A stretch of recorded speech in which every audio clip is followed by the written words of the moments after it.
This video will show how to save the state of a control when you change between pages. So we're going to add a second page, new page, and put a couple buttons on here so we can navigate back and forth. We'll go to Boardmaker Basics.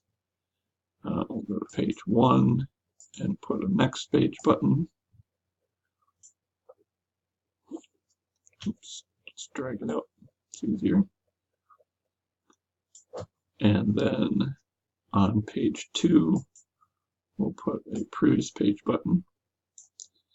Right now, if I go to page 1 and I put a checkbox from under Advanced onto that page, and I run this activity, when I check the box and go to the next page and come back, oops, where did my previous page button go? Oh, there it is. Okay, let's try that again.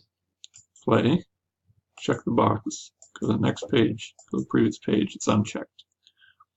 So what I want to do is add a variable that is going to be the state of that button. So I'll add a variable, and I'll add that, and I'll call it C1, checkbox 1, and I want it to be a true or false value. And now what I want is whenever I check it, to set the value of C1 so that I have that when I come back. So I go in here and on select, whenever I select the checkbox. So in this selected action, I'm going to go to Programming and Variables, and I'm going to type in my C1 variable, and that is going to be equal to the checkbox get checked action, and I want to say that that's working on the name of the checkbox, which in this case is checkbox. Click OK. Now I have to put the name of an object in quotes. If it shows up in red, that means I forgot it. Variables are red by default, but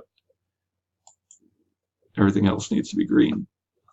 Okay, so when I click the button, it's going to get the value of the checkbox, true or false, and store it in C1. Now, when I come back to this page,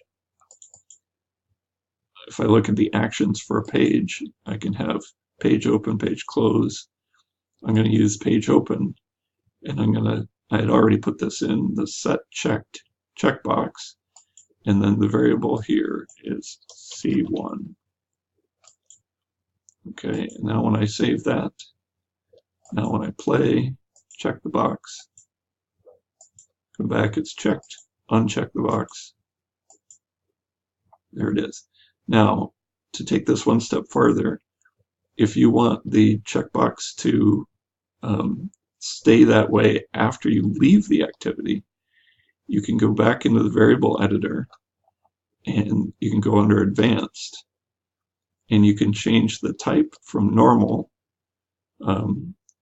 to save to project, which means that on save, the value will be written out to the project file. So when you close it and open it again, it'll still be checked or unchecked. That's it.